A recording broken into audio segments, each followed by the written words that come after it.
desert island, no food, no water. Just kidding. So dramatic. Mike had to leave for a work trip. We traveled from South Padre, Texas to Huffman, Texas, which is about 30 minutes away from George Bush International Airport. I'd like to say that this week we've just been watching chick flicks, playing at the dog park, but it's been a little bit more eventful than that.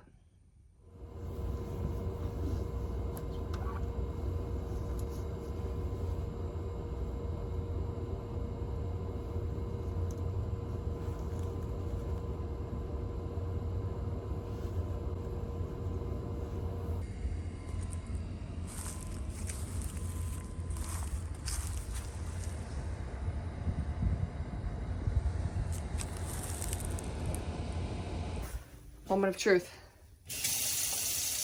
Oh my gosh, it works! It works! It works! It works! It works! It works! It works! Okay, now I need to go get the space heater and insulate better so that we're not in this position again.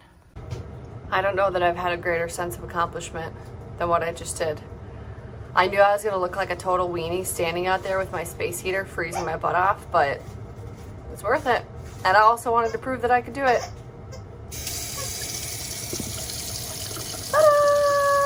Candida, is it snowing? What in the world? Is it snowing?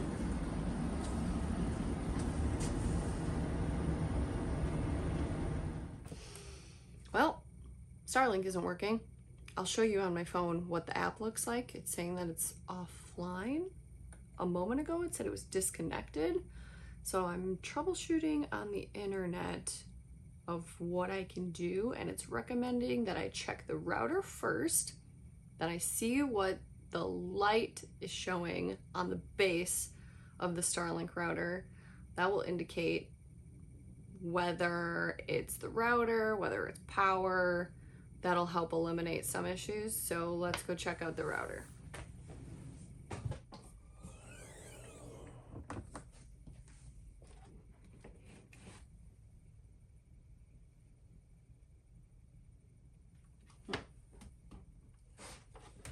The light on the bottom of the router is white, a solid white, so that means that the router is fine. It means that there's maybe an issue with the antenna or the dish or whatever you call the thing that is outside. Interesting. Okay. Well, I don't have time for this, so I'm gonna try to get on the campground Wi-Fi. Well, this is an interesting development. Good news. I located the problem. I was going to say solved the problem. I did not solve the problem. I located the problem, I think. I saw our Starlink cable like hitting against the RV, and the heater, the propane heater was on in the RV. And then I look and there's a little scourge mark. The cable is burnt from hitting the RV heater exhaust. We never have our Starlink where it is right now. It's currently on the front of our RV because we have trees behind us, and that's north facing. So we usually put the Starlink on the rear of the RV just because it's easier setup. We put it right on top of the RV ladder. Mike can secure it to the ladder and we're good to go. But in this case, the trees are blocking the northern sky, which is the direction that Starlink needs to be facing. And so Mike put it at the front of the RV to try to get a little bit more visibility. Well, that burned us. Literally. Pun kind of intended, but it's not funny. So I'm gonna order a new cable for Starlink because I'm gonna assume that that's the issue. Mike can help me troubleshoot when he gets home. But if we need this cable, or if it does happen to be the cable, we're gonna need it, and so we need to get this ordered. And chances are I can do a free return if that's not the issue, and we don't need the cable anymore. I completely forgot that we have beverages in our pass-through storage under there, and it was 18 degrees last night. So I'm hoping that nothing has exploded. It's 4 o'clock now, so it would have exploded last night in the middle of the night at some point. So I'm gonna go check it out and see, and at least I have an hour more of daylight to clean up if that's what's needed. But I'm hoping that's not the case.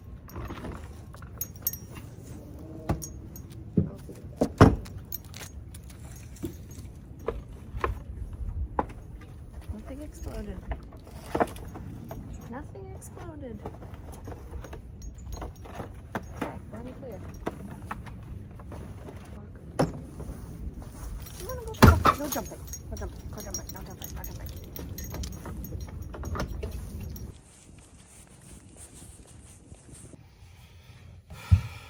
Well, it's 25 degrees right now. The low tonight is 18.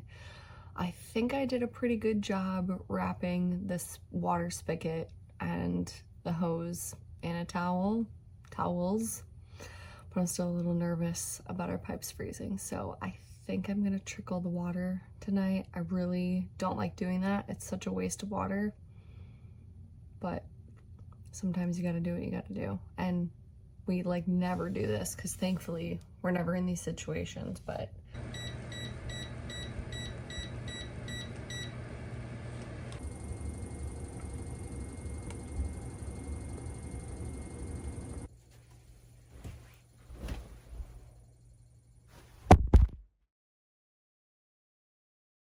this is an absolute nightmare. I woke up and the sink overflowed. So I just ran out and drained the gray. Oh my gosh.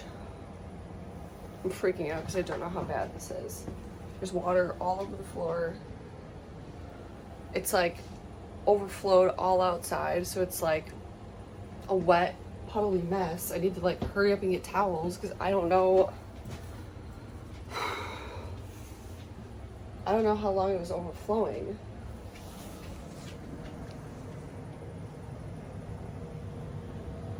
God. Now my biggest worry is like, I don't know if there's water damage like in somewhere, if it's gonna freeze. Oh, I feel like such an idiot. I need to hurry up and clean this up.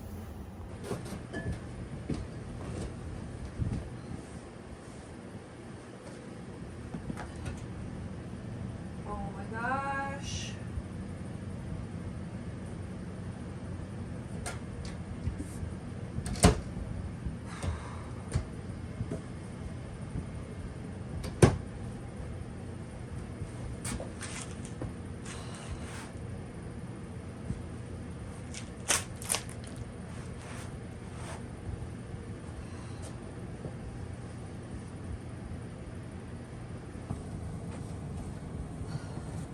I'm still like shaking. I just woke up. How did it refill? I emptied it. It wasn't trickling heavy at all. I feel like the biggest idiot in the world. And I hope to God that there's like no serious damage. That's my biggest worry, is like I don't know if I damaged something because it's soaked outside. So like obviously I don't know where it was overflowing that it went outside, but it's dripping like crazy outside still. So I guess drying everything up inside and then hoping to God that like something outside doesn't expand and freeze and explode. Like this is a wet mess.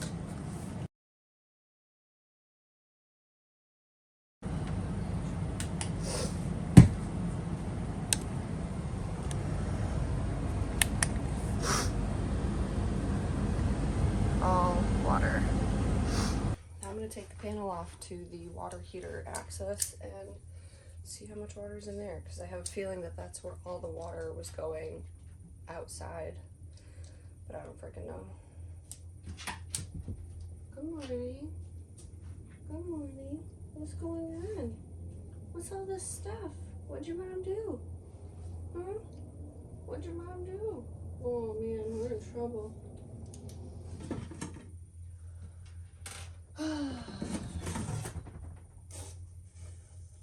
Ew.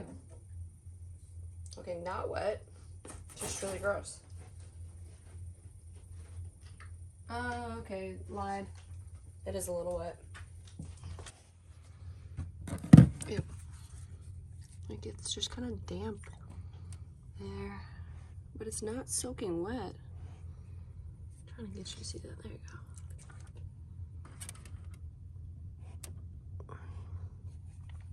go. I guess I'll just leave it open to air out. I don't know what else to do though. I can't do anything with the stuff outside. It's 6:15 in the morning. It's dark. It's 20 degrees. So I'm not quite sure what else to do. I'm just gonna look around, make sure everything else inside is dry.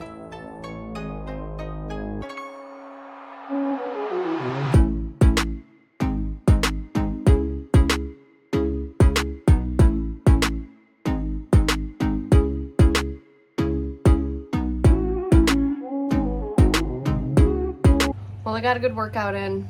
Thankfully that felt like it reset my morning a little bit.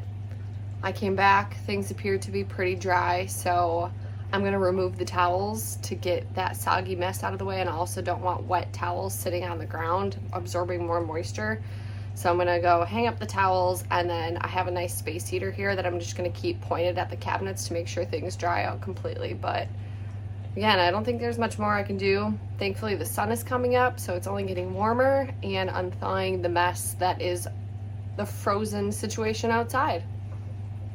To make myself feel a little bit better about my mishap this morning, I'm doing some chores. First is defrosting the freezer, just a little. There's a ton of frost that built up in the back, so there's 2 layers in our freezer, and I'm just kind of chipping away at the frost in the back of the freezer. So I just took everything out, put it in a little cooler. This is gonna take me no more than 5 minutes. So all you need is a handy dandy dish scraper. It's used to like clean dishes.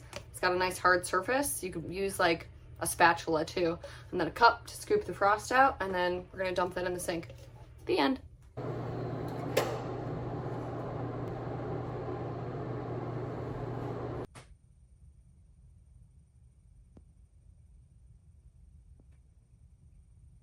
Well, I stopped keeping track, but I think we're at RV5 Ashley 0. I was putting some stuff away in the pass-through, and I moved something. Oh, I moved her dog food, and it was soaking wet on the bottom. Again, I've never flooded an RV before, so I didn't know exactly where to look. Well, all that excess water went into the pass-through, so I just took everything out. I wiped the bottom of everything. I wiped the entire pass-through, and I have both the doors open now to let it air out. Again, I wish I would have thought of that at noon and not 4 p.m. Oh well, it's clean, it's air drying, and everything's gonna be fine. Last thing about the flood. Before you start trolling the comments and sending me hate mail in the comments about this mishap that I had, it was a mistake. It could have happened to anybody. Could have happened to you. Might happen to you. Maybe it has happened to you. But yeah, I know it was a dumb move. But again, it was an honest mistake. I didn't plan to flood the RV. So with that being said, please don't leave me hate mail, and these problems can happen to anyone. I set this down for 5 seconds. This has got to be the last thing that happens in this RV that goes poorly. Please. I cleaned the dustpan before using this. Look at this one. Oh my gosh. Gets worse before it gets better, right? This RV is in shambles, and we need to clean it up before Mike gets home.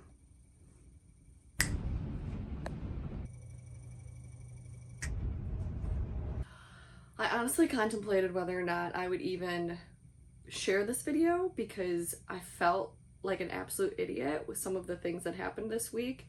I hoped to make a video proving that women can solo RV, no problem. But you know what? That is still the case. There were some major issues that happened this week that I did not expect, but you know what? I handled them like a boss. I resolved them on my own without the help of anybody else. So in the end, I did crush it. And I think that's the moral of the story. Whether you're a solo traveler, a couple, a family, you can handle RV issues. You can. I think that's what it's all about.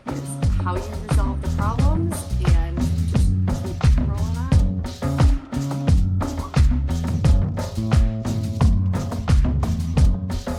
You're more impressed with the sunset than you are with me. No, I'm just happy to see you. And the sunset is like a cherry on top.